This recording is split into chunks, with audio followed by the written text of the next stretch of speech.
What's up, guys? Today we're talking all about the Clash rework, how it's going to influence Clash's pick rate. Does it make her a better operator, worse, and a couple other things about the new season that you guys are going to want to know for Operation Daybreak. Starting now, you can actually leave your shield on the ground.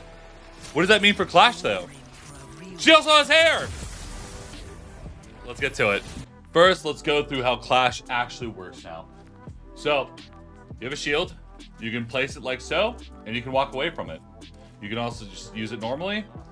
Electricity will not actually deal damage to people, but it will basically function like a Banshee, slowing down the enemy.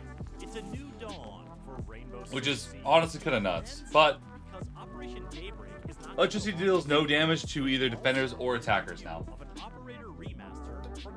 You can sprint around, you're a lot faster, and you can place that shield, play behind it like it's a mirror anywhere you want. Yeah, it's actually kind of nuts.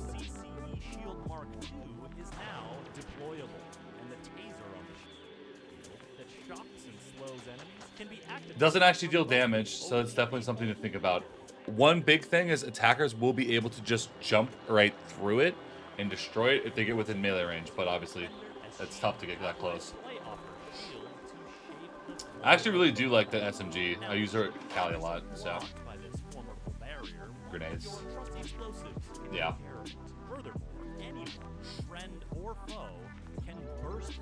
Boom! Oh wow.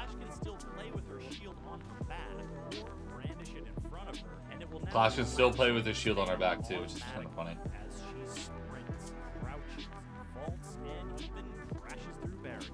Oh wow. She's a lot more mobile as Clash.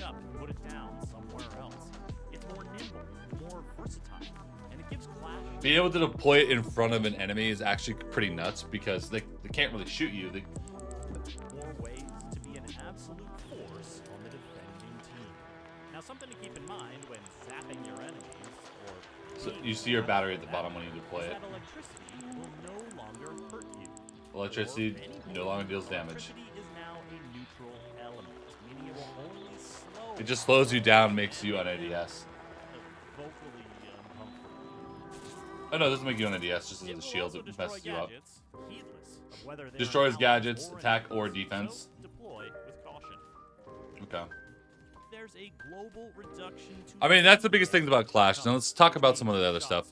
Honestly, this is a pretty massive change for Clash, making her go from like kind of a meme operator pick to actually not bad. If you want to be able to hold an area of like a hallway or like, let's say Oregon Elbow, you can use a Clash shield, deploy it, either play behind it as Clash, or you play behind it as Smoke, and you can just move around the map as you would normally and just, you know, do what you need to do. You do have to be around your shield as Clash, I think, because you have to activate it when needed, or someone needs to tell you to activate it. Obviously, there's still going to be a delay when you do that. So I like the idea of being able to place your shield and play behind it. It's kind of the same way that I use Scopos. I like playing behind the shield with the little OSA glass. It is really nice. I definitely think that Clash is going to be less of a meme pick now and more of a, not necessarily a must pick, but definitely makes her a lot more playable. It's definitely interesting going forward. I do like that electricity doesn't deal damage because taking those like tick damage when you're like 20 health is really damn annoying.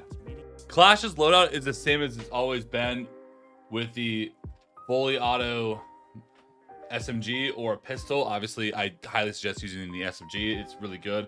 And then you have the option of impacts and barb.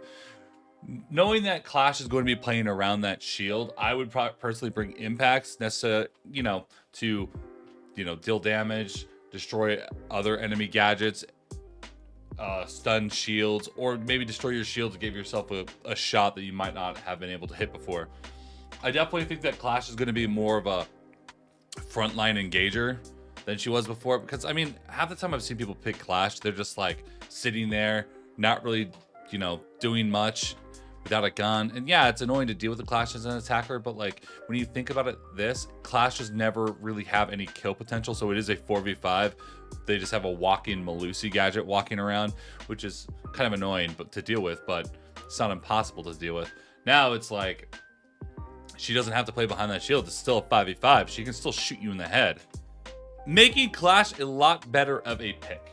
Okay, now let's go to some other little minute changes that is happening in Operation Daybreak. Okay, now let's talk about some of the new changes coming. There's a global reduction to limb damage. Global reduction to limb damage, which means center of mass headshots is what it's going to be all about. But Will deal less damage. it deals less damage with depending on the gun that you're using. Like, For center mass. you know, like if you're using SMG, does way less. Assault rifle does a little bit more. More detail, better lighting. So 5 maps got reworked. That's Bank, Bank, Clubhouse, Clubhouse, Cafe, Cafe, Border, Border, and Chalet. and Chalet. All got CJX modernized reworks with the destructible ingredients like gas and fire extinguishers. Open up new OMG I got you possibilities. While advanced repel and refined Advanced Repel is finally here, new opportunities, able to run around corners. there's a communication wheel to make call outs. Communication wheel is going to be live, which is honestly pretty great for those of you that don't use mics or have teammates that are kind of noobs. There are a few. Blackbeard's shield glass has been tinted. Blackbeard's shield glass is now tinted so you can actually tell when he's ADS, which honestly has been kind of annoying to have to deal with. Making it easier to see if it's up or if it's danger. All That's shield nice. users will no longer be able to Now when you jump in a window with a shield, you cannot be ADS as you hop in, making those aggressive plays a little bit less viable. sights while vaulting because unofficially they were just doing too much. Jackal is only going to Jackal massive rework. time if he scans your footprints. You scan and you're going to be able to see an enemy a single time. You're going to have 5 scans now, but you're going to be able to scan and you'll see where they're at Your once. footprints will disappear immediately after being scanned. Jaeger will now be able to eliminate That definitely hurts Jackal a little bit. Gridlock's track stingers. So Yeg got buffed. Gridlock track stingers and Capital firebolts. It will pick up With his from active Yeg now. system. Thunderbird will no longer allow enemies to heal. from Thunderbird, it won't heal enemies anymore unless they get Selfish. Brava hacks. Sledge can use his caber. Oh, this is probably the coolest thing I've seen. So this is what Clash looks like when she's crouched, by the way. I mean, still, you're not able to shoot her really at all. But, I mean, how often is this going to happen with a sledgehammer?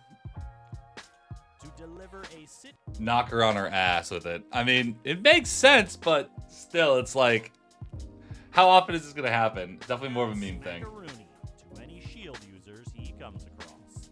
Siege X is a free upgrade if you own Siege already. And if you Siege don't, X, you'll be able to June play most 10th. modes for free thanks to free access.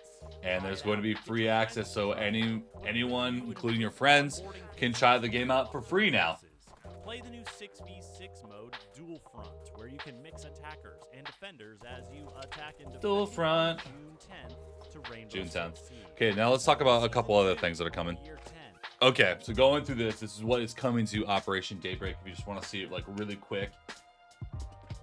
New destructible ingredients are actually live on the 5 modernized maps. Not every map, just the new maps we were talking about. Advanced repels here. Momentum movement improvement, which, you know, it's kind of, think Tarkov, where you're like kind of like you're like kind of on ice, just not as drastic. New pick and ban system, so for ranks you'll be able to ban an operator every single round, and then side swap. You basically ban an operator before the start of every round in ranked, which is honestly kind of nice if you're like dealing with something that you don't want to deal with. Now you have the option of getting rid of it. Comm wheel. Weapon inspect, which is coming finally, which is going to be really great for YouTubers and making thumbnails and stuff. I mean, you guys are going to see a lot of this in thumbnails, by the way. But hey, it is kind of cool. Vet rewards are going to be here, so you know if you're a year 1 player like myself, you're going to get a lot of stuff. But the rewards are going to change based on when you first installed and started playing the game. So you know, year 1, year 2, year 3, year 4, etc. That R4C Black Ice kind of looking thing for year 10 players is going to be kind of nice. Unranked returns, but honestly, that was just kind of like, it's standard. It's standard. And then the audio overhaul, which honestly, when I played Dual Front, the audio does make it really easy being able to tell where people are at. Granted, on Dual Front, the map was really big. I didn't know the map really well, and there was a lot of different floors. It was really hard to tell what was going on, but I'm sure overall, it's going to be a lot better on more normalized maps. As you can see here, here's the entire roadmap. There's a ton of stuff coming June 10th for Operation Daybreak. Ton of new things. With Prep Phase, we only got Rora, the new Reaper MK2, and a Battle Pass. There's a ton of things happening in Daybreak and CJX going forward. There's that esports tab. Honestly, this season is looking like it's going to be a really good season for Siege. Free access. I mean, they really talked about the anti-cheat changes and everything. And honestly, I'm really excited. The Clash rework, I don't know how I fully feel about it. Clash went from like a D, C tier operator to like now she could be like a B or an A tier operator. I definitely think that improving ops that were basically meme tier is definitely great, but I still want to see like new maps. I still want to see new ops. We are going to get, you know, a new operator in season 3, but then there's a remastered attacker. So like realistically, we're only getting Aurora and a remastered attacker for this entire year, which kind of sucks.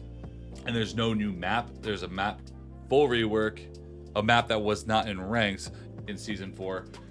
But overall, it looks like a good season. How do you guys feel about all the changes coming up?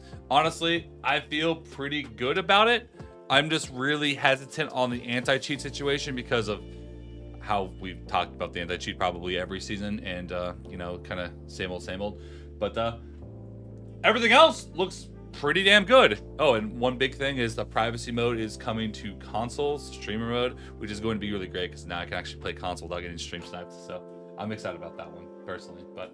And that's it. Make sure to subscribe, drop a comment, leave a like down below for more. Let me know what you guys are most excited about coming to the new season. We are going to have Clash operator guides and just like, you know, Siege X gameplay in the next coming days. So make sure to stay around. Peace out, guys.